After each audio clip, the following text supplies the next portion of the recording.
lecture before the panel, from Labena, who will also present Biotech Hills, if I'm not wrong.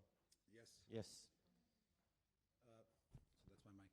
So the main presentation will be actually about Biotech Hills, but just to, it's important to understand where I come from and to understand a little bit more wide story about Biotech Hills. The clicker is here. Thanks. So just a few slides of Labena company, what we do, just to get the motion started. So we're a family-owned company with the second generation taking over. We have been last year, we've been 30 years old. We have a few departments and a few offices in the region. I wouldn't go into details here. And maybe the most interesting for this venue here is we have actually a department for a CRO for bioinformatics and biotechnology. The company has altogether about 150 people in the region. Out of those, about 25, I think it's the wrong data here, it's 156 already. So about 25% with a PhD.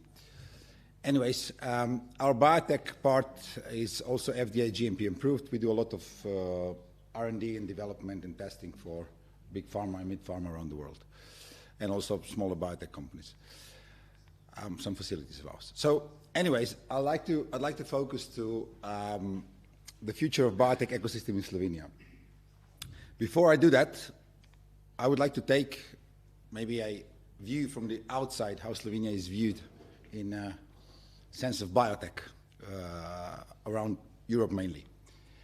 Here are some of the articles that I've put together, how Slovenia has been in the last 2-3 years presented in outside media, so leading on R&D expenditure in EU-based healthcare companies in 2020, or 1 billion euros will be invested in its production and research capabilities period between 22 and 25. This number has increased already, and I'll give you an update on that. So the main two pharmaceutical companies, Krka, which ranks the 5th of year's edition on top 300, and Lake ranks 7, are among the largest, most profitable Slovenian companies. If we go on, we are one of the 5 largest drug manufacturers nations in Europe. I'm sure you didn't know that, or maybe some of you did. And that's, for example, from Swiss big pharma is betting on Slovenia as the next destination. We've seen a lot of investments from Sandoz and Novartis lately. In the media, I'm sure you also noticed. And pharmaceuticals account for 28% of exports and 15% of imports. And now I've also did a comparison to have a look inside Slovenia, so what the media says about biotech and pharma in Slovenia. The cuts from the newspapers are in Slovene, but I'll try to put them in English as well. So a 314 million profit from Krka, Sandoz will invest 90 million, Novartis will invest 245 million. Novartis is developing a new Center for Biological Therapeutics. There's a Chinese company investing. We have a 400 million investment in Lendava in northeast Slovenia, and so on. So this is the big, what the big players are doing. Let's see the small players where I come from, so small and medium enterprises. We have a Access Bio, which Chinese Desao invested 5 million. There was a new institution in NIB, which we've been just 2 days ago on. Labena opened also accelerator in covering 17 countries, accelerator for biotech in Eastern, and so on and so on.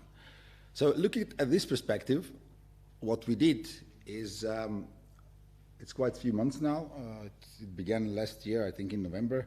We started discussing with a small community in the beginning, but it grew quite fast, how to basically take the advantage of all the investments and all the happening in Slovenia and put it on a more, let's say, first a national scale and a more regional scale, and be on a European worldwide scale. So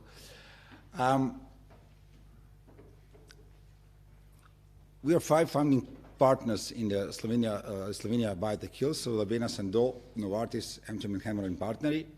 But the ecosystem that we are addressing is quite, it's more complete than that. So some of you will recognize yourselves here. If I forgot some of the logos, I'm sorry.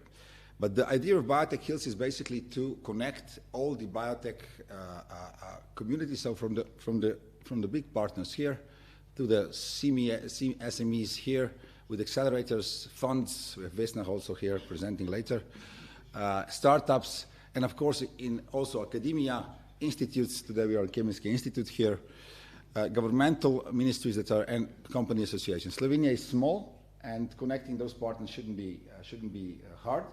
And the good thing about it is, I've mentioned the investments in pharma. I know it's pharma, but still, there was a similar try 15 years ago to do this, a hub or maybe initiative for IT, but the problem was that there was no big IT players investing in Slovenia. So initially the government had a lot of will to do it, and also the SMEs, but you always need, as a part of ecosystem, the big ones, the small and middle ones, and micro ones, accelerators, institutes, and then the ecosystem starts to evolve. So the idea of this initiative was basically to connect everything and to put the importance of biotech in Slovenia. So a few facts. So Slovenia creates more than 6% GDP in biotech, with current investments, which are estimated between 1.2 billion and 2 billion until 2029, only privately, and there are much more investments also going on from the public sector. That we'll have new faculties, new institutes, and so on. This should rise by 2030 to 9 something GDP. So it employs more than 500,000 people indirectly. It accounts for 34% of Slovenia's exports. Growth of patents is by 15% per year, where of course institutes play a big role, such as Chemistry Institute. And added value per employee exceeds 100,000 euros. So these were, let's say, the reasons that we've come up with an idea. And also biotechnology and pharma investments exceeds, at an average of 180 million investments per year. For Slovenia, it's a significant number. The vision is basically ecosystem, startup, governmental support, like I said before, industry development, investments in international presence. If we give an example, the idea is that to place Slovenia in a similar way that Estonia has placed itself as a digital state, we'd like to be in the next 4 years recognized as a state where biotech thrives, invests, and innovates. So together we intend to build and improve ecosystem, gain human resources, and best education. We all know that Slovenia has a big, due to big investment, has a big lack of, let's say, highly educated people. And this is also an initiative we're taking up with the government, how to help this, to get people, not only Slovenians abroad, but also other experts to Slovenia. More needs to be done on the taxes here, but that's another discussion. Create suitable business and legislative environment to receive governmental support, invest over 1 billion euros, and employ up to 1,000 new people in the next 4 years. Develop a comprehensive strategy until 2030, preparing an action plan of feasible measures until 2060. And enter on international level and gain recognition as a #1 hub in Europe. Set your goals high. We also signed a memorandum with the government on Blejski Forum. That was a few months ago, so the government is also supporting this project, from the Prime Minister down to the Minister of Economy. And yeah, this is where we are, and the idea of that was just to, to get you acquainted with it, so probably you'll be hearing more about that in the following months. I also spoke to the director of Chemistry Institute. Chemistry Institute will also join the initiative. So that's it, and you can find more on that. Thanks.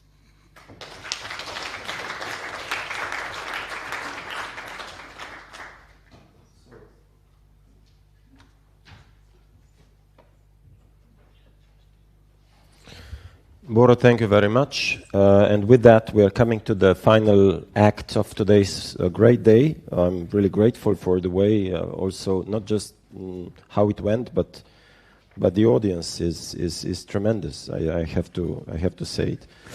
So I shall invite the following panelists, and I will list them according to how we already wrote them down. So no particular order, I would say. Dr. Marko Havlina, Mateja Urlep, Tanja Španić, Janko Burgar, Nina Dremel, and Dr. Roman Jerala. We have 3 microphones that each of you 2 shall share, I guess. We will put them on. And I will remove myself because I will stand outside of this.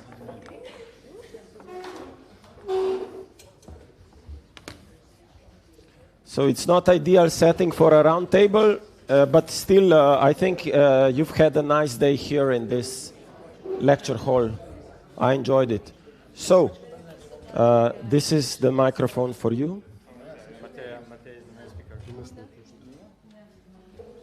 It's turned on already. And this is for you too. So, thank you very much.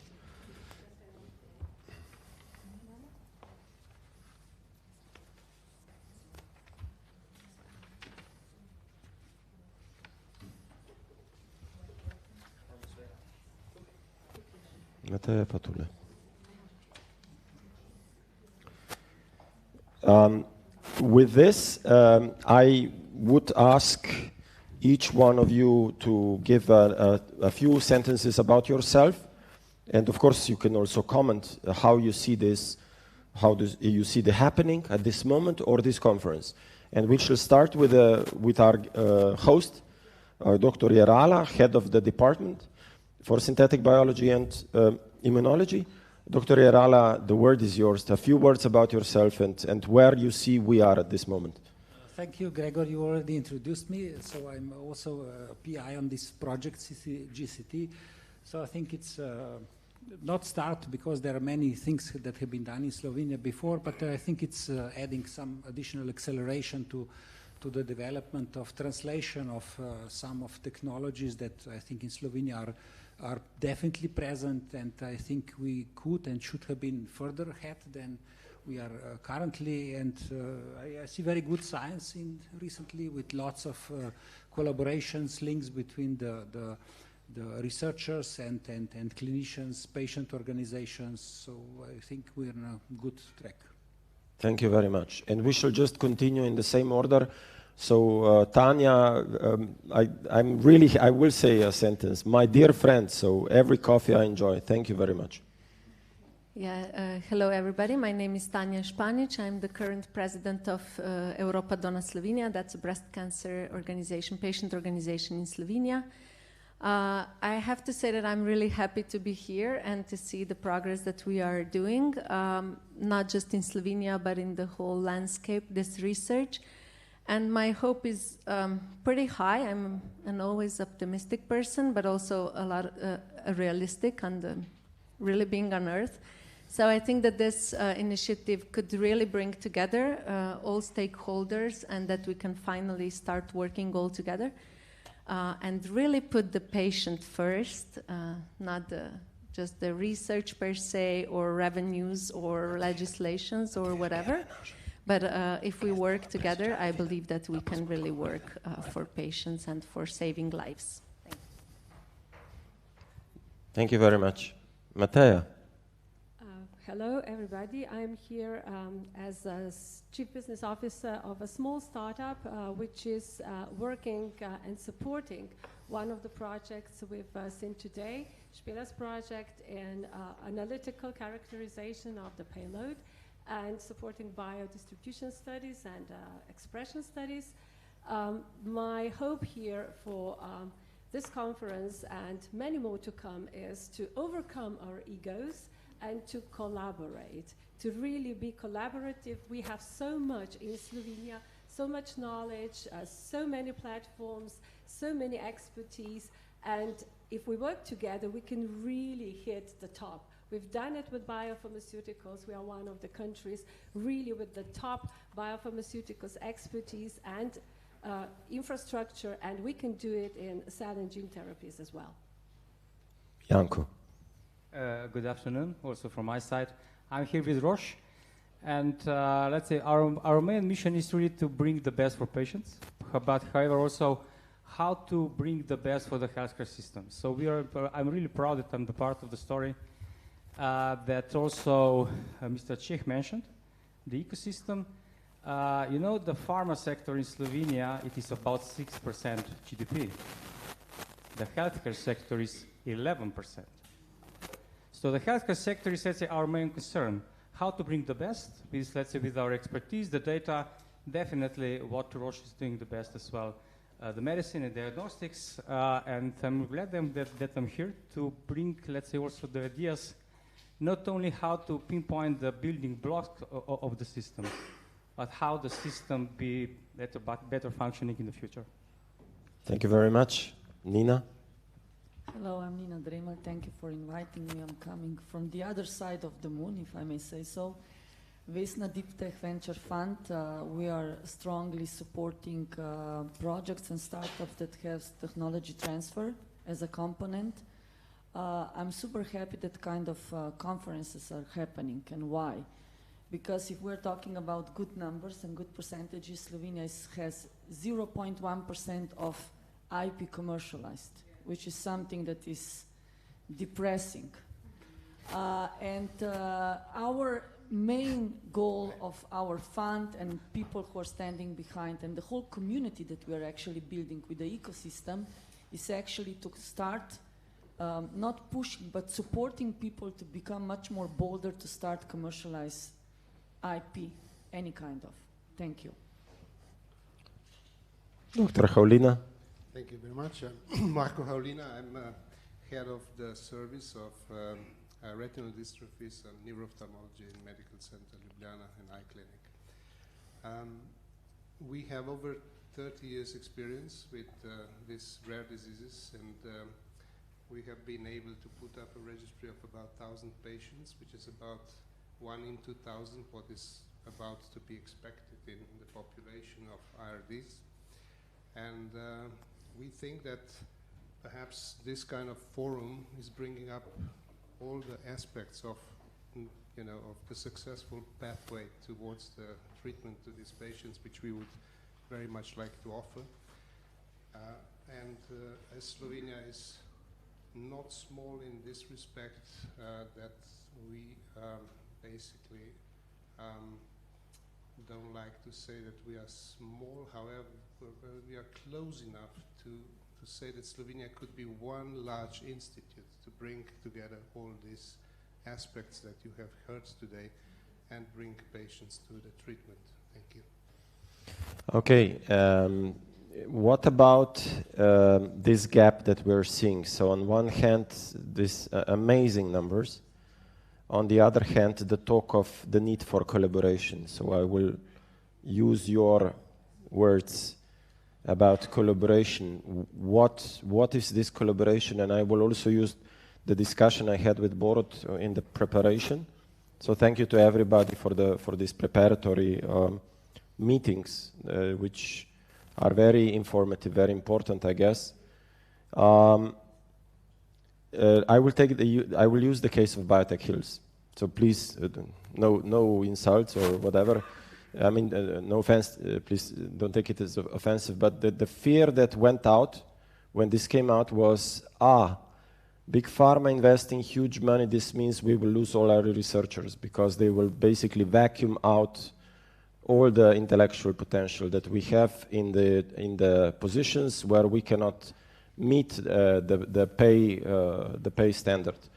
So you are not answering at this moment, so we will see how the panel reacts to this question. And Mateja, you're one of the most experienced here.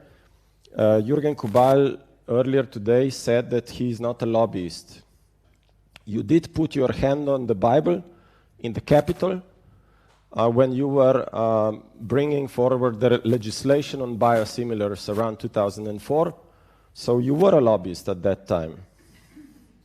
So how do you, in a small company but with experience in the largest of Slovenian ones, how do you address this danger that we actually fear as the small or the public service here at Chemistry Institute, for example?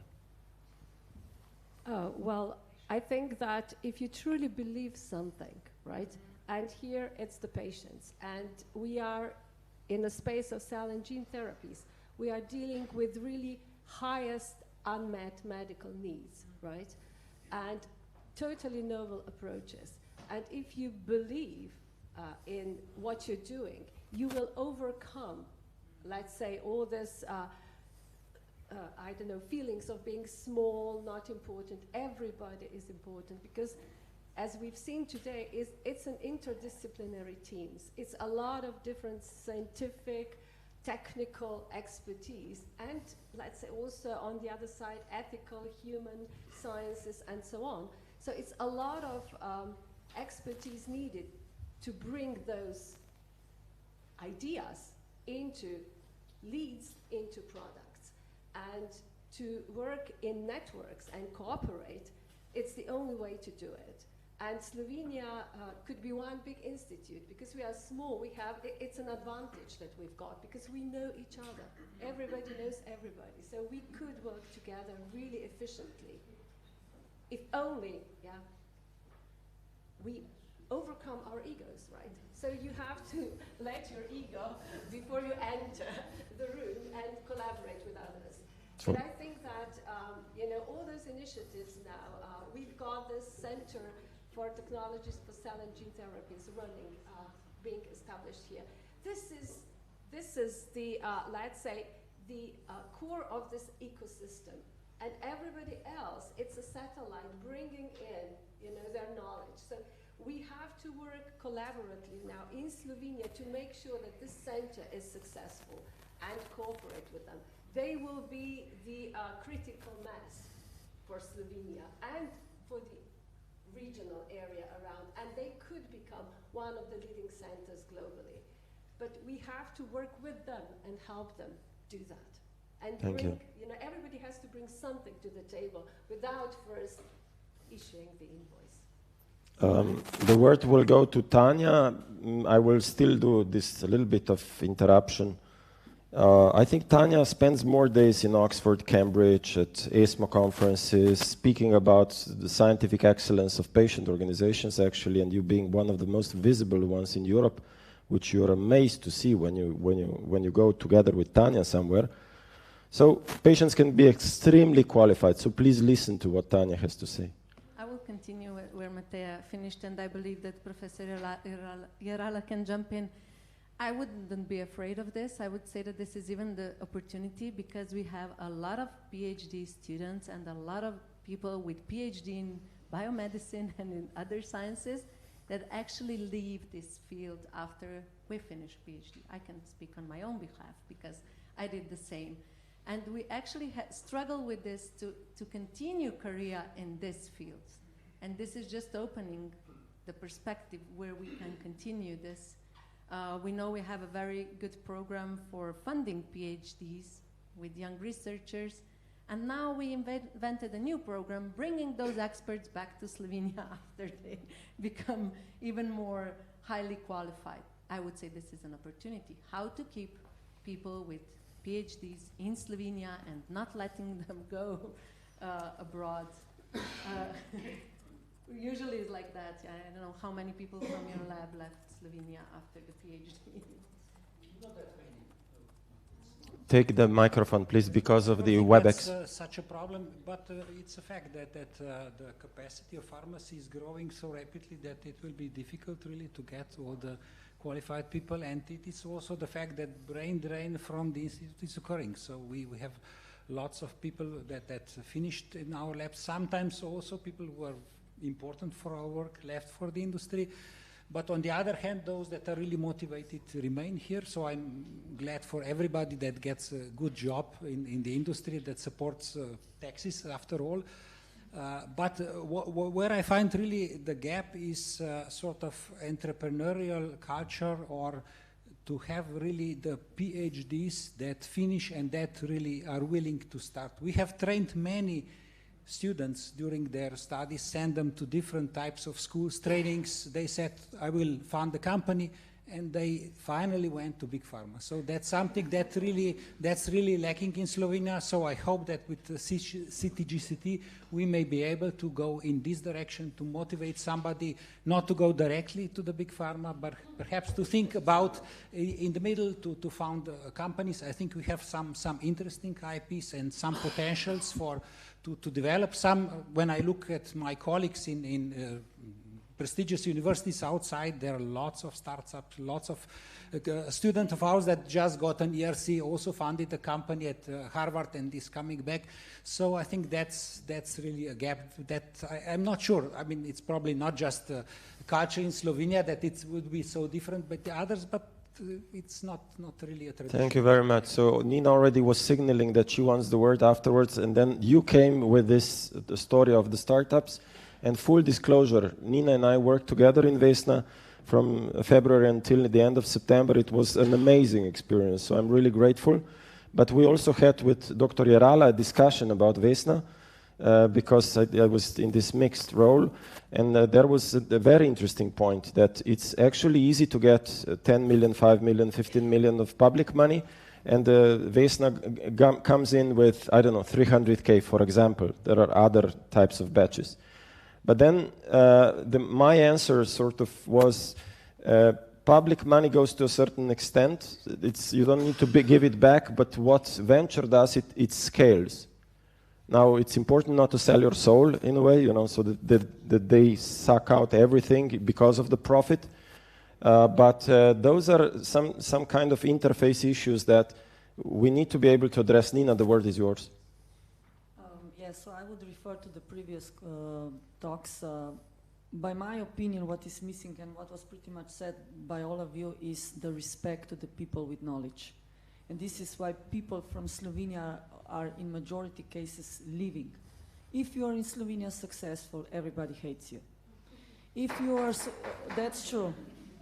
If you made a good story, there's some reason because that happens. It's not because you are smart, intelligent, because you work hard, etc. And the mentality in Slovenia is zero supportive towards the people who are proactive. And this is something that has to change. It has to change within the ecosystem. How the big pharma players are cooperating with small, medium companies, with research institutions, with PhD students, with venture funds, with government, with everyone. Until we will not respect people by the achievements, it's going to be zero story of success. And this is something that people from outside, especially our, let's say, really well-educated people who went to Stanford, I don't know where, UK universities, why they don't want to come back. Not because of the salary, not because the life standard is better in UK. It's shitty one, sorry my language. They don't want to come back because they will be judged again. And that's the reality. So it's on us to start changing this. And this will only change when people will be supported. One of the reasons that Vesna became a reality is exactly this support. So as a venture fund, we are not purely financial investors. It's far more than financial investment. It's fund who is building ecosystem. We're capacity builders. And we are helping researchers to become and to turn into entrepreneurs. Nevertheless, this is not our job, but we have to do it. And when it comes to the deciding either public money, yes, it's true, 15 million, it's easy to get from public money.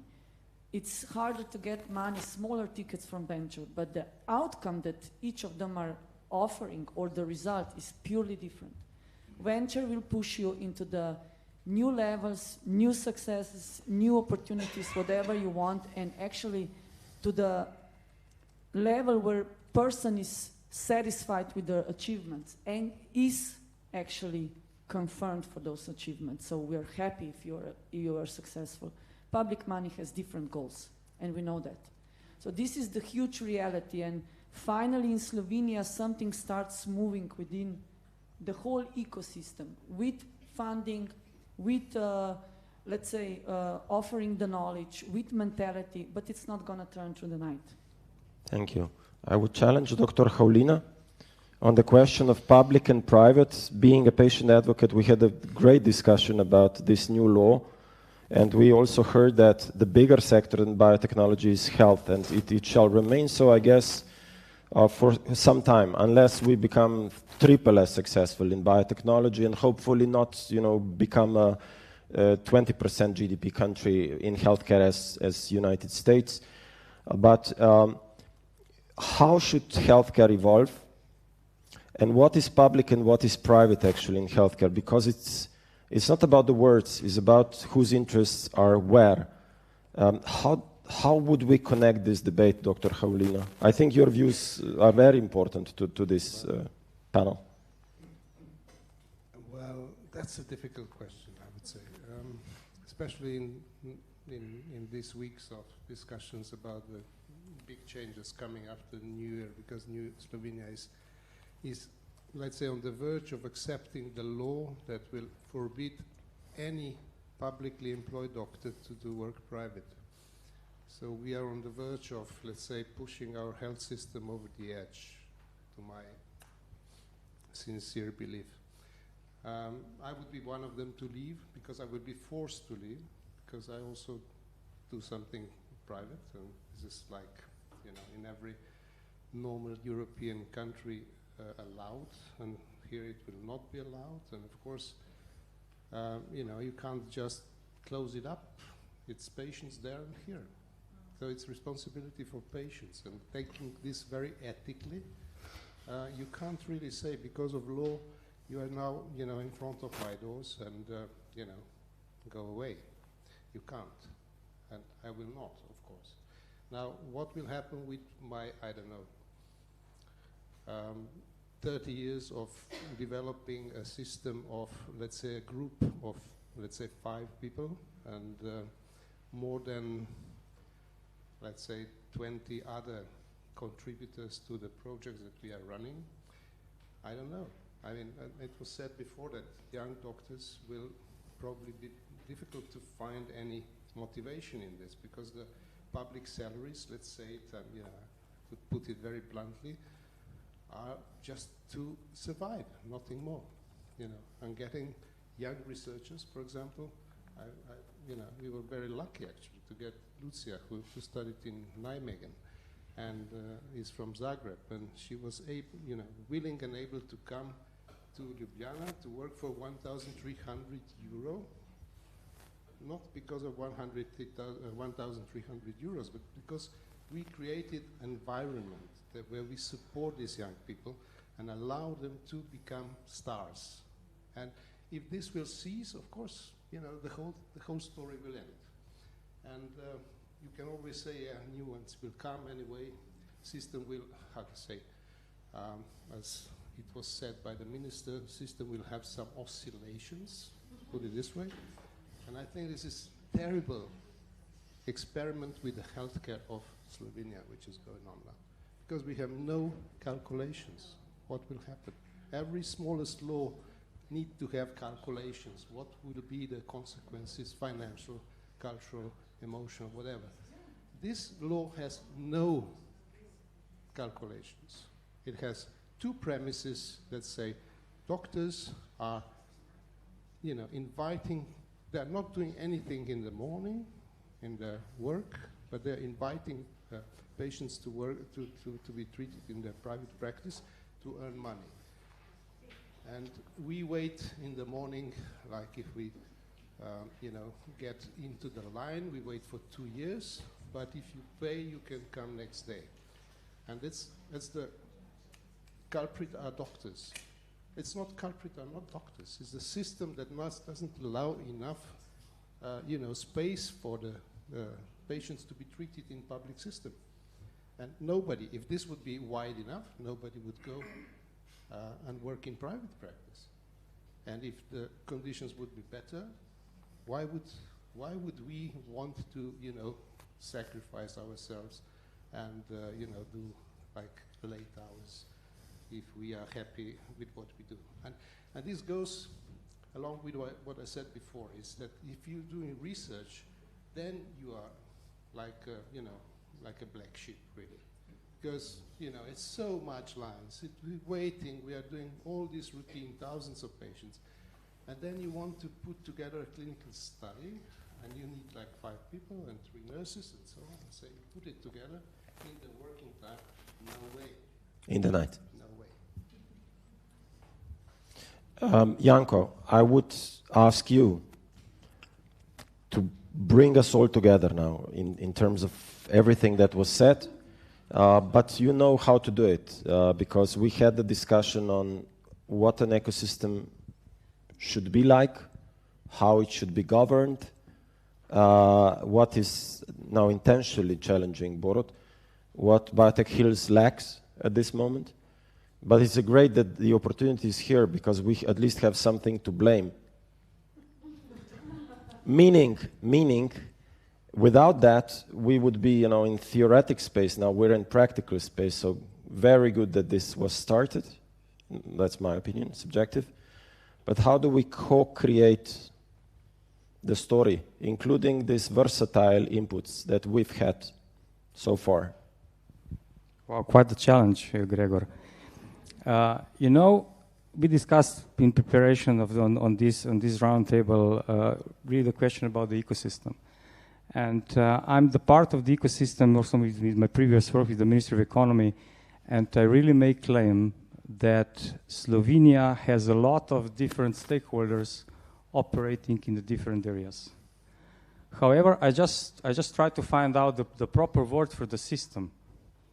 Is it really a system? Because system may be in a coherent way operating into the same direction and may have the clear, let's say, mandate among the partners in the system. So the first thing is the partnership. Not only to, let's say, for each of us to struggle for their own, let's say, as an own silos, let's say to get to our best results. So this is what I really miss. I was also the part of the project to the technology park, the EU project called Excel, and I try to find out, let's say, what are the best practices, especially in the Scandinavia, where is the role of orchestrator, the trans and the orchestrate all the ecosystem is so appreciated and well known, because all the partnerships are there at the same table, let's say, working in the same direction together. Yeah, especially I have to fulfill my expectations and my goals, but not to step to the clinical center or to the capital or to the SME or to the patient organization or let's say to the research institution. So how we can bring the best for for the system, and this is what I'm missing, because Slovenia is really good in debating. We are really good in in discussing each other, but the conclusions and let's say when we agree, why we shall not stick to the certain results we gain, because then another government will come and everything will be spoiled again. I was challenged when I was in Estonia recently, and the stability of the healthcare system were presented by the mandate of the health minister in the position, and the worst country in Europe is Romania.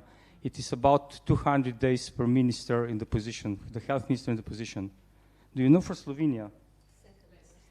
You are not the second worst, but I will just say, from 2000 to 2024, we have had 23 ministers, 23. So this is about the stability, and this is really the challenge. And just to reply also to what we discussed right now about the talents. The talents are really clear and present danger. Definitely, it is a fight for talents, not to blind up that we are not struggling that one. So that's why we really have to improve our environment to be more attractive, not to steal the talents from one each other. And the second thing, the public-private partnership.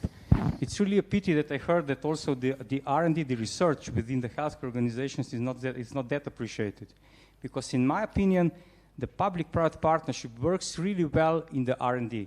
So we really work great. It is okay when I don't know, researching come with the idea to the health, to the physician, and invite the industry to participate. We are really good. We do the job, but not to use the word PPP, because PPP is something that is not to be. Can you just explain here. The PPP? It is public-private partnership. That's fine. Yeah. All right. So he was good, right? Yeah. Thank you, Janko. Now role of patient organizations within an ecosystem dealing with biotechnology and healthcare, because it's intrinsically connected, I would say, Tanya. So what's the role of a patient organization? What is a good patient organization as a contributor to the ecosystem? Well, Janko just spoke about stakeholders, and one of the easiest exercises that we should always do at the beginning is to map our stakeholders and ask everybody if they miss anyone. Because what we usually see, we identify a few of them, but we always miss something. We either unintentionally or intentionally leave someone out of this part. And if we are talking about patient-centric, not patient in the center, but patient-centric research or healthcare, definitely patient voice needs to be present during this process. What happened within the past 10 years in this landscape, regulatory agencies requires, and funding agencies or funding authorities like EU, Commission, requires patient voice in their applications and in the trials. So this really changed a lot in the past 10 years, and suddenly also in the patient community, patient representatives community, we struggle with people who will participate in this. So I don't agree that a random patient is eligible to join this kind of procedures, either from the brainstorming or trial design or research design or approval processes. We have to be trained in a way, but on the other hand, this landscape, and then I'll go to big pharma again because I have this luck to collaborate with global teams also, is adapting to this quicker than we do, that our community is doing. So working with patient representatives or citizens is not the same. If we really want to bring the patient voice or patient perspective to these processes, we have to have a person that understands us. Of course, not all patient representatives are scientists, and there is no need for us to be scientists. We don't have to understand the details about statistics, but it's good that we understand our field, so our disease that we represent and our clinical way that is currently available for our disease. But it is in the, because we work in those ecosystems, whatever we call them, that we talk, that we communicate, and that scientists can explain to us what is their problem, that payers can explain, that we understand, and that's how we build these processes. Definitely, it's important to have patient voice during the whole process, but yet again, it doesn't have to be patient-driven, because patient-driven research is not always the best research. And also, just scientifically driven research is not always the best research. That's why we have to work all together, and going back to what Matea said earlier. So just this week, we had a big webinar for European Commission about research in Europe, breast cancer research in Europe, because it is a Pink October, Breast Cancer Awareness Month. And a representative from European Commission and EMA both said that they struggle with patient representatives. And when we built the model, we said, you have to contact the patient organization. And then it's on us to find the person that can work with you. I know it's easier to go to the waiting room to pick the person and say, you have a breast cancer? Great, you will join our team. But then we just tick a box. We have a patient around the table, he or she is sitting there, and we are happy with this. But that doesn't change anything. It's the same. You don't pick a scientist or a random doctor, say, oh, you're an MD, so you will join our process. You pick the MD that is from the field. You don't probably pick orthopedic surgeons for your processes, for your projects, if you have other part of the other fields of the research. So this is very important, how we identify those. And this is a basic thing. This is not something that we started now. It's something we should have on a checklist from the very beginning.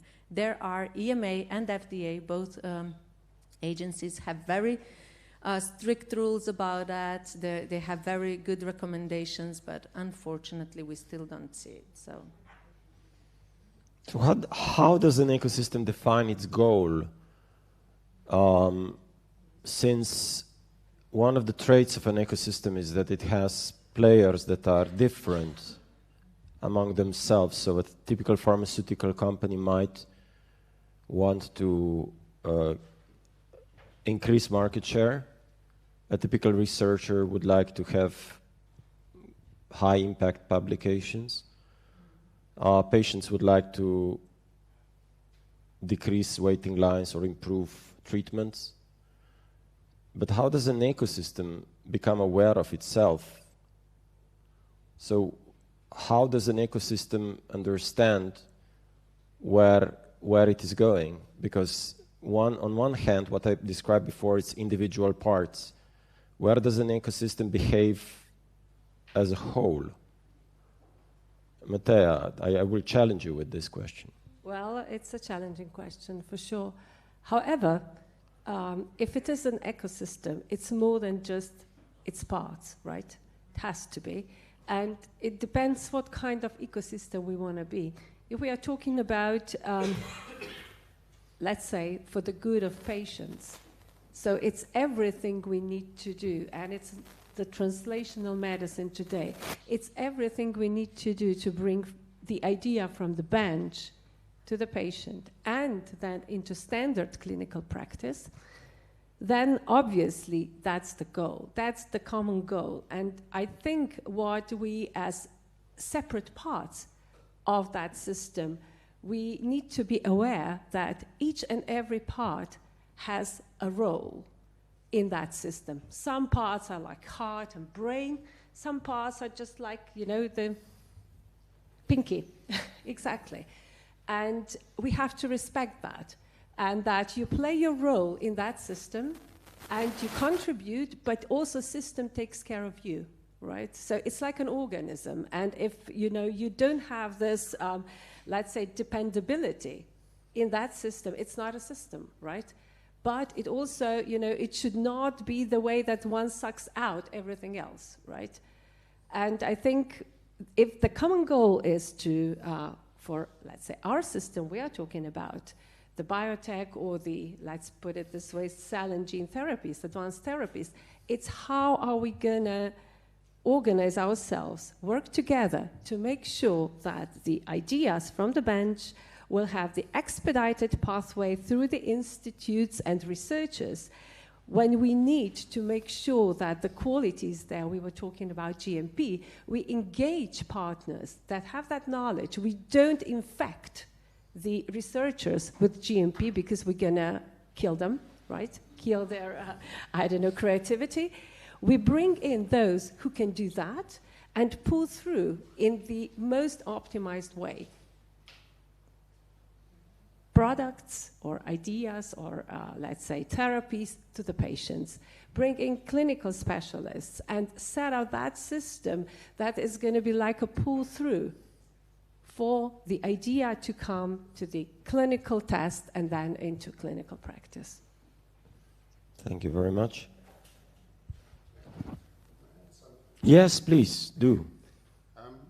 We are part of European reference network for eyes, and we have regular meetings like every year, and all, let's say, leading institutions convene into a meeting, and usually they would invite you know, different types of administrators that rule how, you know, how processes should be actually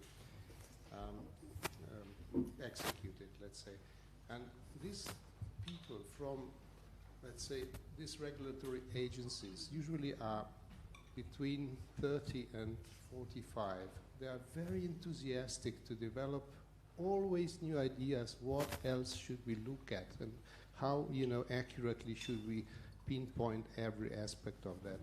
And we have like 2 people working only for that. And if you want all their new ideas to be brought in, you need another 2 people.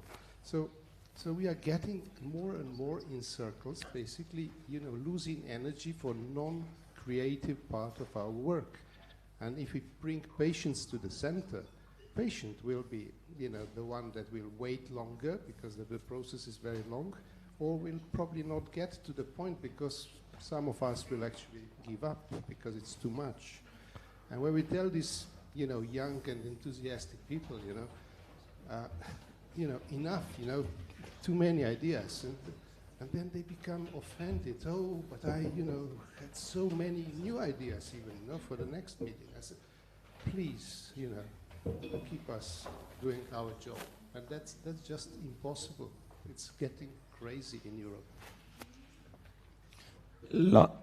Nina, do you want to talk or? Yeah, maybe please do.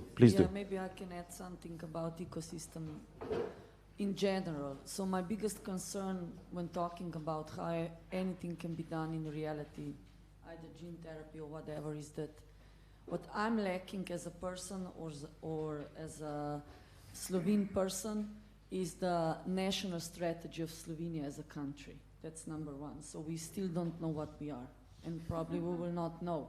And that's the biggest problem, because we don't have long-term vision as a country. Building ecosystem, any kind of, means top-down decision, which means somebody has to slam on the table and say, this is something that we will follow. Now the value chain needs to be put together, either for gene therapy, either for ecosystem development in general, startups, researchers, whatever you want. But it's about value chains that you're creating. And if the stakeholders have the same goal, or at least they know what the goal is, they will put the blocks together. It's a Lego block logic. And it's always like that. In business, everything is created as a process. Otherwise, it doesn't work. And that's how the ecosystem should be done. And then you just put people on this stuff because the goal is clear. And I believe that we have one major problem, as I said before, which is who we are as a country.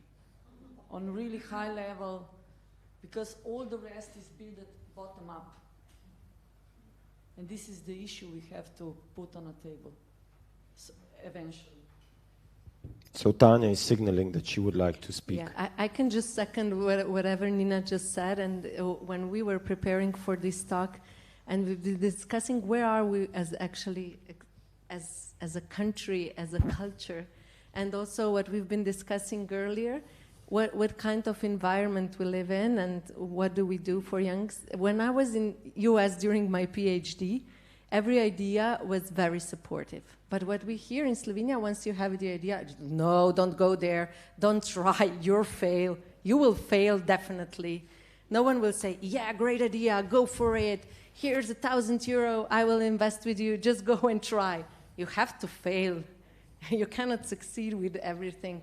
But our culture is not there yet. So we have to start in kindergarten, in school, because we will not change the people that we are now, and the whole country is different. And when we are listening, we know that our health system is not going to be sustainable the way it is right now. We are everybody aware of that. Especially if you are a chronic patient entering the system daily, you feel it in the past 15 years very severely. But we will have to cut, and as you said, someone will have to take the lead. And we have a lot of great ideas, but no one is taking the action and the responsibility about it. So we will have to start as a community to work on this. Again, going back to what Matea said, and collaborate and not doing separately everything. But what was actually one of the points I wanted to say is that maybe we are here all aware of this, but people that are responsible for this are also aware of that. They're just afraid, or I don't know what, to do it, because the whole community needs to follow this, that we will change. I still believe that we will do eventually, make some changes, but it will really have to start with our young ones and go through all these processes together to change this. And when we try to compare our healthcare system with Netherlands or Denmark or whatever, we have to be aware that we are in the Balkans and that our community is still not the Western, and we are not there yet. And to change this, it's not going to probably be easy, but we have to start working on this to be sustainable, that we will not lose people during the diagnosis, during the primary treatments. And as Matea said, what is our goal? Is our goal survive, cure, or live with a very good quality of life, it differs. It's not always the same. But when we are setting the goals, we have to decide what do we do. Maybe a high quality of life in a shorter lifespan means much more to people than just survive and not live. So this is the question that we have, and cell therapies are definitely going to answer this kind of questions. And not just that, but if we go to other diseases, it's pretty much the same. So. Dr. Jarala, Kemijski inštitut, so National Institute of Chemistry, has seen respectable and proven and amazing success, especially in the field that you are leading. So what are the elements that were required? Because they are not just attack or goals, they're also defense. How do you prevent bad practice from spreading? And, you know, it still is something that thrives in this very demanding environment. So a few of our partners, not just a few, many of them actually said they are coming because they see that results are evident. So how, you as a leader, how was this built? What is the I'm new, I've been here since February. So what is the legacy? How was this built? I wouldn't be so pessimistic as some speakers before. I think it's like that's what that was my next. So thank you for thank you for saying it. Thank you. I don't think we're much more special than others. There's also some envy. There's also success in other countries. Lots of countries have problems with many different things. So I think we should be really more proud or support the successes. So we heard today about the development of drug for CT&NB1, also now with response from the authorities. It seems it will really be a success story and also recognized by others. So I think we should just do our job, not to be living in the hole. Of course, we should make more links and promote success stories rather than maybe sorry about ourselves. So I think it's really good to have important to have a good working environment, and this then sort of breeds the optimism, the enthusiastic about the work, and I think that's really the researchers and I'm really glad that we see lots of interest from young researchers, from students that come here and would like to join us despite of lower salaries than perhaps in the industry. And I think that's in fact, it's similar also in many other countries. Also in UK, the postdocs or students are not, their salaries are quite meager, I think. So it's not something that would be. So really, I think optimism, and of course to reward success. So I cannot say that we get also sort of recognition for some of the successes. So I wouldn't say it's such a bad environment at all, but of course it requires hard work. So we also don't work from 8 to 4 o'clock. It's also night work, but that's a job for scientists. We do it because we like it, and I think lots of our collaborators like to do it as well. And if we work with some goal in view, in this case, it is also additional motivation to contribute something that may be developed towards therapy. I think that's just an additional plus. Yeah, I can confirm that working with Mojca in this period was also one of the questions was, if I gave you 15 million, would you leave science? And there was a totally clear answer, no. To put it in a joke, there was a limit where you said, yeah, perhaps I would. So there is this fantastic book from 60s called Structure of Scientific Revolutions. So it's not so much about revolution, but development of the ecosystem. But Thomas Kuhn wrote about this, and he basically said that the innovation comes from the edge, especially from people who are not within the swimming pool that you have to see from the outside. We have a special privilege today to have external observers. So I will use them as co-panelists at this moment, just to comment what you are hearing. So what is your observation of this wonderful group of excellent individuals? All of the Slovenians that are here, thank you all for coming. But Jane, what is your view of what you are hearing? What's an ecosystem in Slovenia? Gosh, okay. Well, I mean, I think what I'm hearing is real ambition and real enthusiasm to change the paradigm. And what you have is an amazing opportunity. I think probably the timing now is really right. And you're all saying the same things. Now is the time for action. I mean, and that's easy to say, it's hard to do. And really, we couldn't have got as far as we have in the UK without money, bluntly, without money. And you all have a role to play in influencing the government. And, you know, using your charitable organizations to be advocates. Because let's face it, your scientist in the lab that's got the brilliant ideas, they're not advocates, you know, they're not there to knock on doors and talk to government, talk to politicians. I mean, it's the furthest thing they ever want to do. It's, you know, clinicians, I mean, you know, last thing they want to do. So you know, the patient organizations, the industry organizations, I mean, with the team that Moitza's developing here, you know, professional people who could perhaps join some of the industry organizations to then get across the academic and the clinical academic viewpoints to the government. I think you've got to leverage your networks to really influence at that level, to try and pull it all together, because you need the overarching strategy. By the way, the UK government doesn't have an overriding strategy either. So anyway.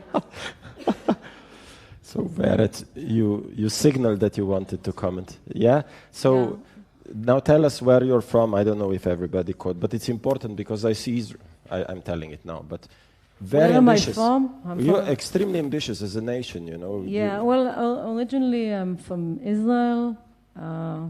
I live in Switzerland now, but I live on a plane. So it's a nice plane. And I just wanted to give you my perspective, because I've been in talks like this in the last 6 months, I think at least 10 different countries, okay? All over the world. You can look at Korea, and you can look at places, states in the US. I'll just name the list, okay? Panama, Ecuador, Brazil, California, Canada, Miami, Boston, Texas, Chicago, Luxembourg, and Greece, Israel, of course, and a couple of India, Dubai, Saudi. I think I've finished the list, okay? And these are all countries where we work and try to establish and this. And I go to meetings very much like this, okay?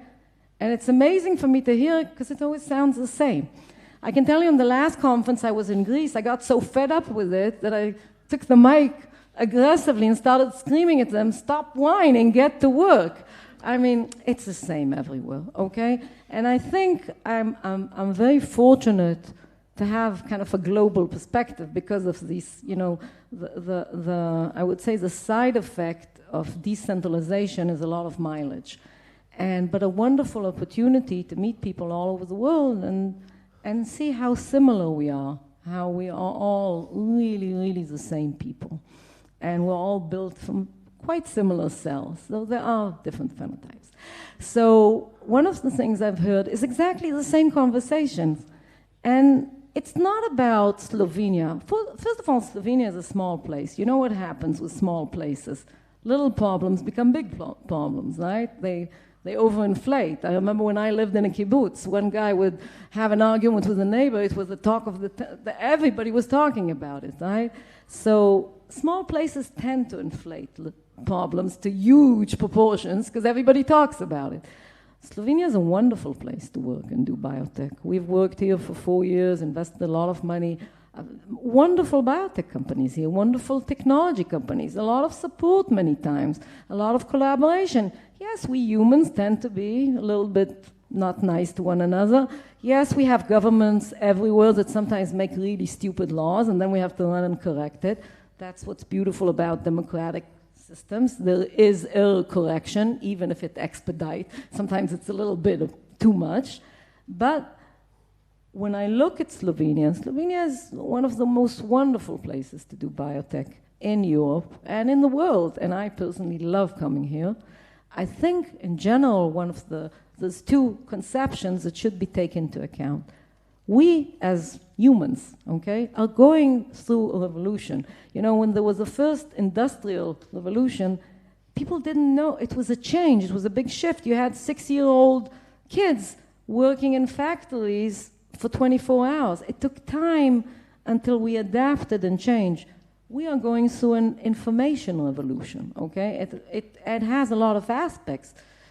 You know, the social media, educational system, it also has a very strong impact on healthcare. And as I said, even this computational synthetic biology is part of that because it's driven by big data, AI, analytical systems, and everything that is being shared around the globe. I think the most important thing when we think about biotech is a global effort. It's a global effort. And it's not so much about how much we're nice to each other in Slovenia. You know, if a PhD student leaves for another country, it's a wonderful opportunity to collaborate with whatever he does. So it's about pulling in international capabilities, making, of course, it's always nice to be supportive to the people around you. And I think we can all think about it in this way. You know, you have a body. There's all kinds of cells in it. You've got dendritic cells that do research. You've got T cells that go and tackle things. You need all type of them. You need skin cells. You need, you know, and when people start complaining a lot, I say, yeah, you need all kinds of cells. And excuse me for my language, right? But I can tell you, even assholes try living without one, okay? So that's, I think for biotech, Slovenia is in a good place and on the way up, okay? Thank you very much. Now to Heiko, but we will return to the panel later if we have time, Gordana. So Heiko, what is your view of? I just want to basically make a sort of practical remark. So I was involved in a large academic excellence project at Hanover Medical School, where you were able to ask for funding, and also I'm on the scientific advisory board at Medical University of Graz. And the principle of the project was, or the grant call was that the more partners are working together, first, and second, the more those are new partners, the better was the funding, and you received a bonus.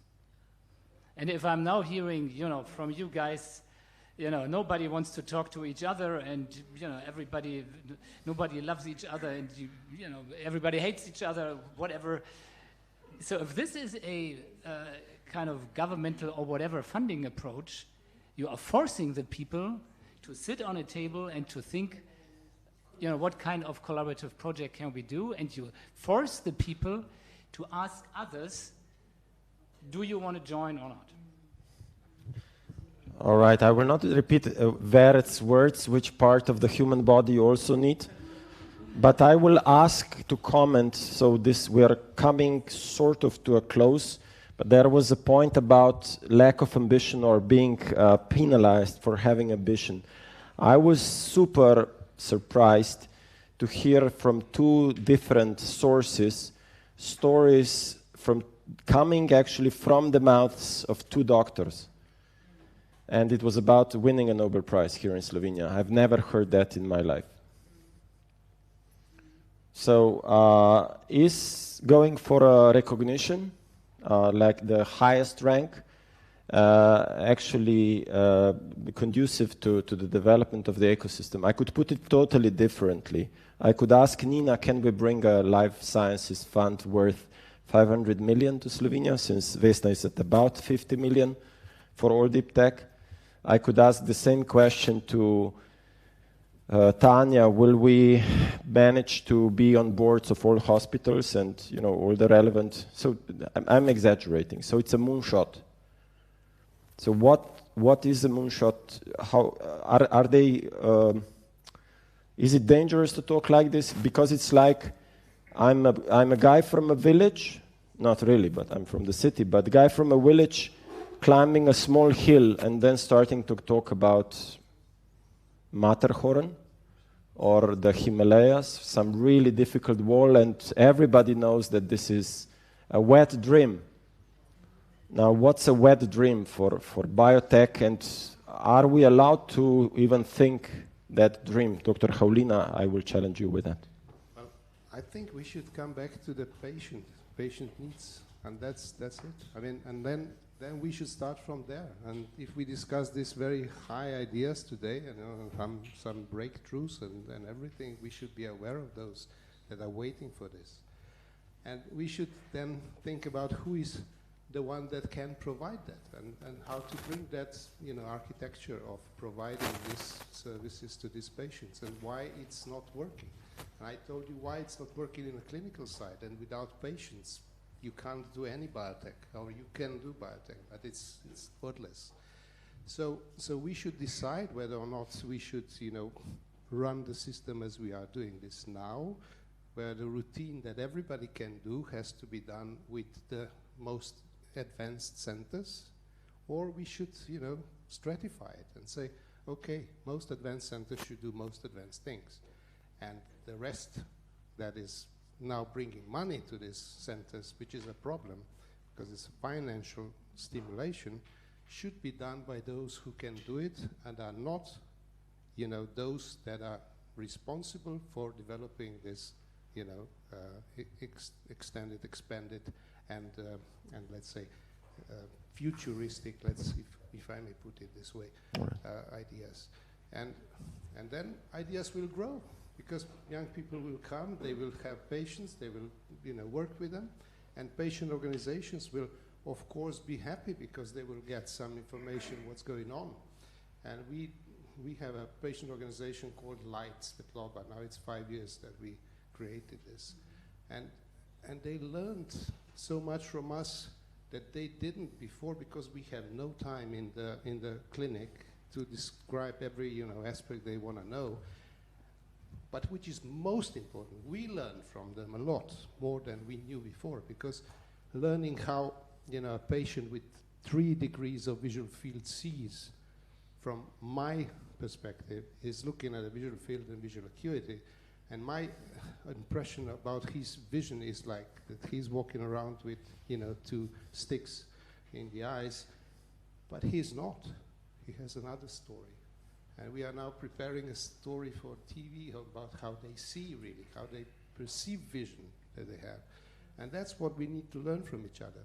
Otherwise, we will not, you know, be able to, and as you say, system is not sustainable. I agree, it's not sustainable because it offers everything, but pays very little, or actually tries to wait. We should decide what is the need and what is the wish. And we should discern between these two, and wishes should be paid by private insurances and needs should be paid by the national insurance. And we should have stratification that the most important centers do the most important things and not the least important things that it is now.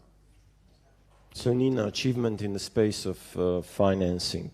What's a great achievement in your view of this discussion? Yeah, I mean, it's a hard question because we are currently at the development stage. Yes. But what I would, me personally, love to see is much more commercialization of research. I think it's a pity that such a good knowledge is not put it on the market and commercialized, because that it's also quite an achievement for the researchers. Sorry? Yeah, but you can do it. You can do it. I mean, the whole world is doing it. Also, Slovenia is doing. We can see this now with the projects that are applying to our fund, because we can already support TRL4 projects. It doesn't mean that every researcher should be in a path of commercialization, but 1 to 200, that would be a good ratio. What I would love to see is a change of a mindset. It's going to happen slowly, but next generations are coming. We need to have a qualified working force with the knowledge, with not just knowledge, but also sandbox to play. So there's nothing to play. So we have to create this. We have everything, but I think that much more from financial point of view, saying from the fund point of view, not classical financial point of view, is that we have to work much closely together, which is a Slovenian specialty that we don't work together. We have each of our garden. We do like each other, we do talk, but when it has to come together, it's a hard story to do.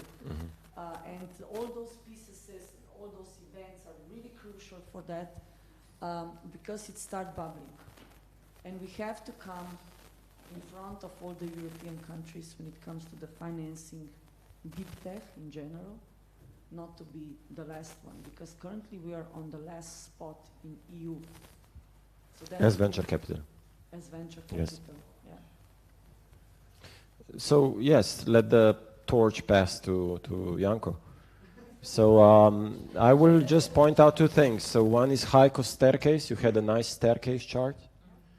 And then we had Jane also saying the same thing. At the bottom of the staircase as the foundation was the money, the financing. And this is really practical. This center would not be here if the team of Institute wasn't successful in getting the 30 million.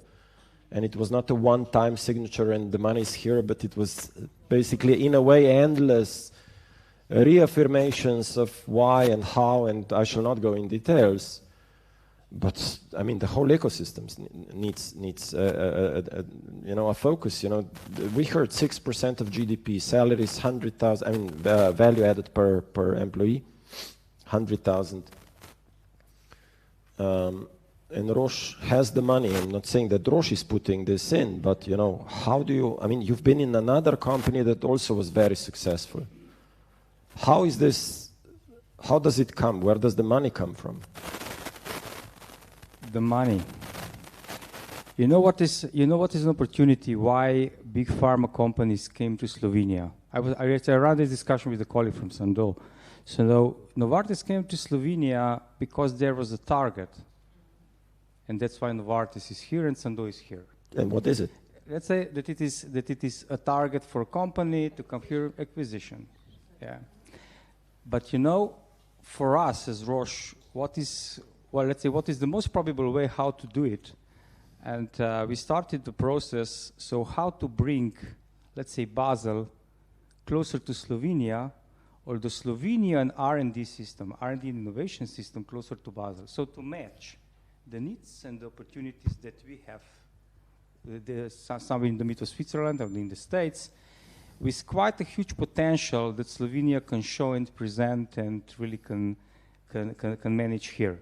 Not to steal the researchers and innovation potential from Slovenia to Switzerland, but really how to bring closer, let's say, those collaboration.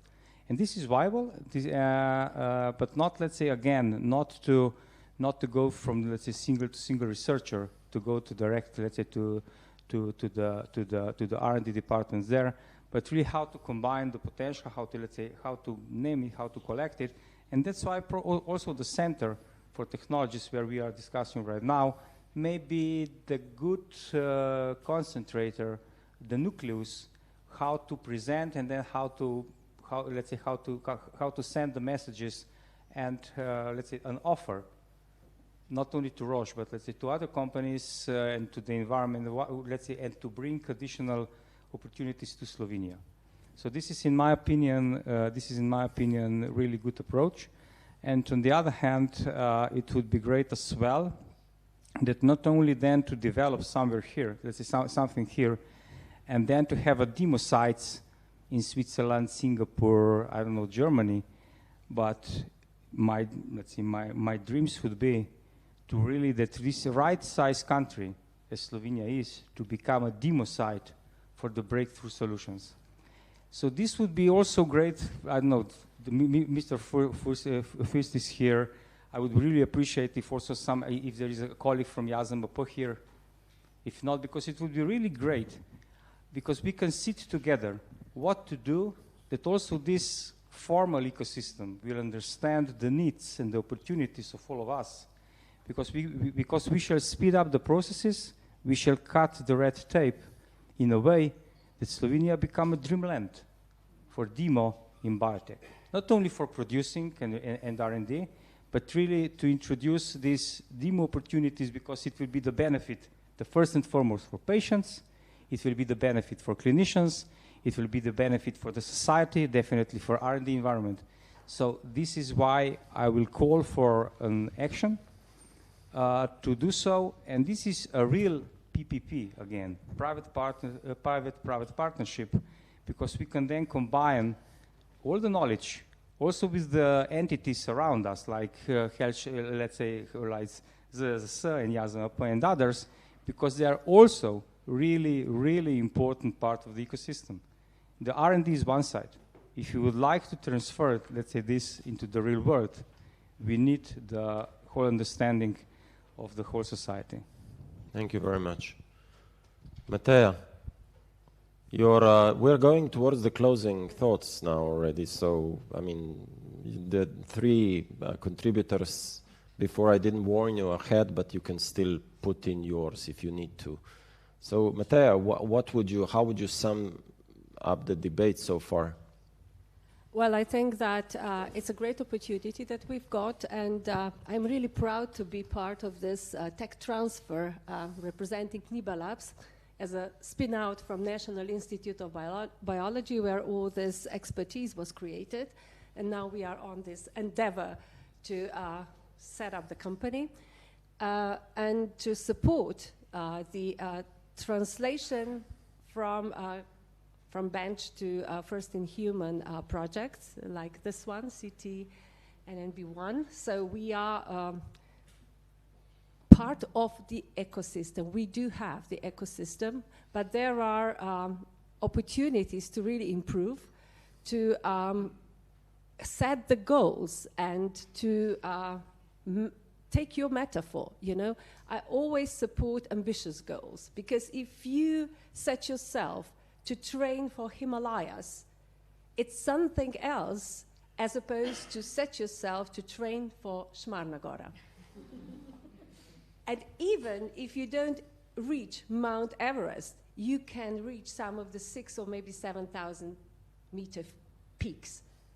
But if you set yourself for Šmarna, you will never reach Triglav. So I do think we should be more ambitious and set our goals high and work together to reach them.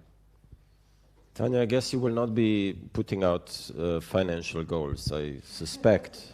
Well, if I would work for money, I would definitely not work for NGO, I can tell you this. Yes. Even though you know that, because he's doing the finances for our NGO.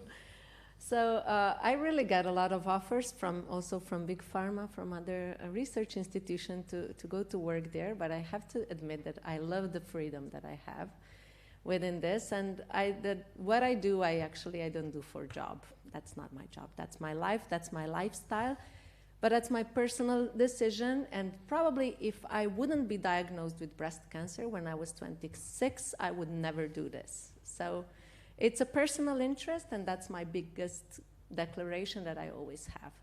And I believe that doing the events like this, I also miss, as Janko said, some people that should be here today, because this is an example how we can work together, and definitely this center and these initiatives could be a great so-called best practices to show others that we can work together and we can improve things, but then we have to attract them also. So we are doing steps forward. 15 years ago or 10 years ago, it was worse. We are going. But I have to say, once you are patient, maybe I'm today, you can be tomorrow, your time flies very differently. And this is everything going very slowly or too slow. We keep losing people because of this. And probably in an ideal world, I would say this would not happen. So we would not lose another patient, BRCA carrier, getting a cancer. If we know that she or he is a BRCA carrier, we should prevent that cancer. So once we will reach this kind of achievements, we will do a lot. But I believe that we will do eventually. So we will take this best practices and keep repeating collaboration, overcoming our egos. I'm not here as a PhD in neuroscience, as a veterinarian, as a whatever. I'm here as a patient representative but I use all the knowledge that I got, and I try to move that knowledge. And I have to admit that I have more scientific papers published in Lancet Oncology, JAMA, and whatever. But when I was a PhD student, I struggled for every single publication, even for, I don't know, impact factor 0.5. But now I have publications, and my mentor for my PhD is a current rector, and we are always joking. He said, "Oh, you want to be associate professor?" I was like, "No, I don't need that." But I have now the points, you know. It's not always about the struggle and the points that we are collecting, but the impact that we are leaving behind us, yeah. So that completes the circle. Dr. Jarala started today as the host. Dr. Jarala will close this discussion, not closing it completely. If somebody would still like to come in, this is not a hermetic system, but Dr. Jarala, you're invited for your closing thoughts. Yeah, I don't think, I don't have much more to add. I think we'll have a lab retreat in 3 weeks, and we'll review our work in the last year and plans for the future. But currently, I can say I'm quite satisfied. I think we're doing fine. I think we're doing some exciting, interesting research that hopefully has some impact. And of course, the goal is definitely to show a success story in the terms. In this case, it's biomedicine, and I think that will be very good, not just for us, but also for Slovenia and for others. So I'm also very impressed by others that have already done some work. We heard today some examples. So I think it would be great for the community to really sort of stimulate this type of research. Yeah, I think that's it. Thank you very much for that. So before giving the final word to the leader of CTGCT, Mojca Benčina, is there anybody else who would like to go on record? Okay, Gordana. Please. Thank you for the opportunity to speak at the end. Please, those who know me know that I'm very positive always. Whatever happens, I'm still on the positive side. And I would like to conclude with the proposition. We speak about what is up to us and what is up to the regulators. At the moment, there is a process going on in Slovenia that we know about hospital exemption, but we also know that the doctors should work only in public institutes. And even though there is still possible to do hospital exemption out of public hospitals, I'm one of those, out of all. I have a permission of National Agency to treat patients outside the public, thank you, public hospitals. So now it's a mission to exclude us doctors just because of our status. So the patients would be even less doctors would be available for them, not just for special treatments, but for every others. But in specific in the biotech field, it would make them, I mean, who would tell me not to be a physician anymore due to my employment status? And I declare here, if that kind of the regulation would be accepted, I would do it anyway. And I would like to have a support of the biotech community that we speak about knowledge, research, funding, hospital exemption, all what is available for the patients at the moment. And if the regulator tries to do over-regulation, we have to fight together. And I would ask you as a community, and I support the Biotech Health community as well, that is the way we can, it is up to ourselves, and it's not about somebody else. We can do it. Let's do it. Thank you.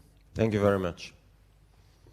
So, would somebody else like to take the mic for a minute or two? May I just add to this? Please do. Please do. There are two things that we are Please doing. do. First is creating conditions. You can't do everything yourself. No. We need to create conditions for young people that are motivated, interested, and that's what we are doing. We are responsible just to clean the table, put their computer on it, give them what they need to do things, and then things will grow. And if, as you said, you like freedom, I like freedom too, and medicine has always been a free profession. And if we are locked by the party that calls itself freedom into a closed environment without conditions, then we are probably doomed. I hope we will be smart enough, everybody of us, including maybe the husband of our prime minister, I should say, of Europe, to create conditions that in Slovenia we will have thriving ideas and thriving motivations of everybody of us. And I'm sure we will work together. Thank you. Thank you very much. Mojca, I think the microphone is yours. So first of all, I would like to thank all the participants actually staying here for quite some while, and also thanks to our panelists to give up some of the issues and ideas, expose them and discuss them. I think we are having a great task for in front of us. So I think if we will be only saying that we can't do something, we will really not do it. So we just have to say that we can do it and try it. So that would be my end conclusion. So of course we will not be all on the same path all the time, because there are different views, but I get if we have the same goal, eventually, even in the different paths, we will come to the top. So that's my let's say, end conclusion for this, what we were discussing. And as I'm staying here, hopefully, I mean, I would like to really promise that next year we will meet again and see the progress of the center. Maybe also already seeing some machines doing the work as well. So I would like to thank all of you being here, and please contribute to our center, if not physically, but at least with the ideas, criticism, support, and collaboration in science and clinicians. And have a nice weekend and the year, and hope we see next year. So that's my closing.